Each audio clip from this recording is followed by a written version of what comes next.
Welcome back to MHK All Day. If you've ever been in Aggieville on a Sunday morning, you've probably heard the sounds of live jazz as you walk down the street. This week, host Zach Perez took the garage one floor down from its usual recording studio to meet the man whose students have been bringing that sound to the Ville for the past 15 years.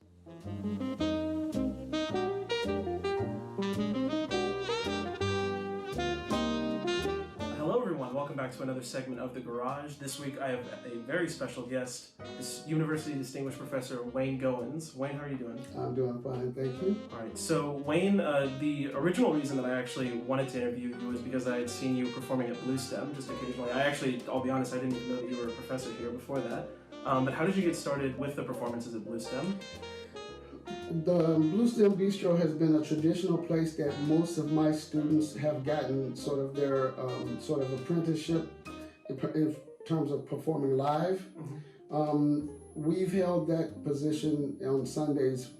This has got to be maybe 10, 15 years now. Wow. It's been a long time. I've had several generations of students who have played there and gone on to master's degrees, some going on to doctorate degrees. And it's usually in terms of a combo, like 3 or 4 piece. Sometimes it's just a duo, just several generations who played there on Sundays. So it's kind of a tradition. And me and Rick started doing it. I'm trying to think how many years we've been doing it as a duo. I think 4 or 5 years now. 4 or 5, okay. And so, and people show up on Sundays just to hear us play, which is really nice. Mm-hmm. And you mentioned the name Rick. Is that another professor here? Or? No, Rick Smith is a former student of mine, guitar student of mine who graduated years ago and sort of became, now he's sort of, obviously he's a professional, but he was a student years back.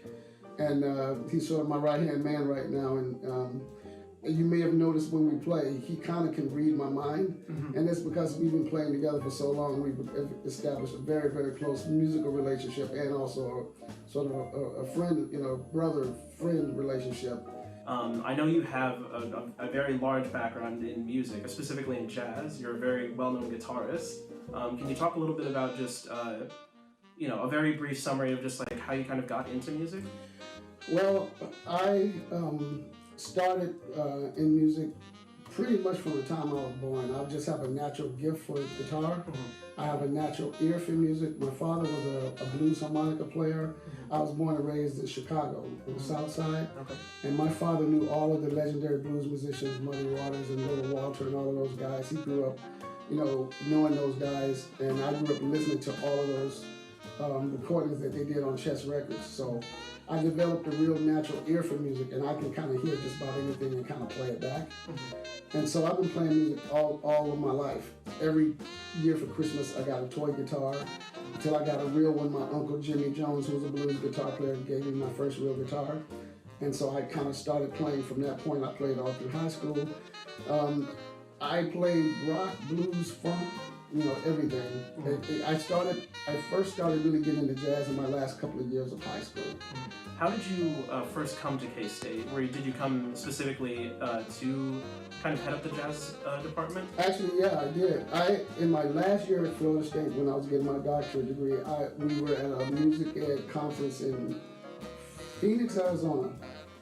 And oddly enough, Frank Trace, the band director right down the hall, came to one of our sort of, everybody has their own conference room. Florida State had their sort of conference room.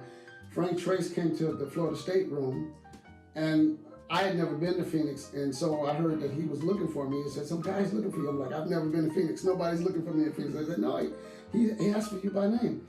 So he showed up. I saw him in the sort of the one of the lines, and he was standing there to get some food, and he said, are you Wayne Goins? I said, yeah. He said, I'm Frank Trace, the director of the bands at Kansas State University. I would like to talk to you, take you to lunch and talk to you about maybe coming to Kansas State. Mm-hmm. The next day we went to like a lunch, and he talked to me and asked me if I could teach jazz improvisation. I said, yes. Can you teach jazz theory? Yes. I said, I think you're my guy. I said, okay. So he said, I'll set up an interview for you. And so he did a phone interview, passed that with flying colors. Then they flew me out here, passed that with flying colors. And by the time I left, I pretty much knew this was where I was going to be. That happened in 1998. Oh, okay. So you've been here for quite a while. Yeah, I've been here for 22 years now. Wow. Yeah.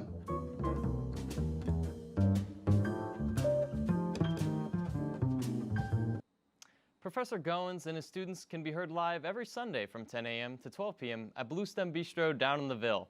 And for those interested in learning more about the jazz program here at K-State, you can visit the link below for more information.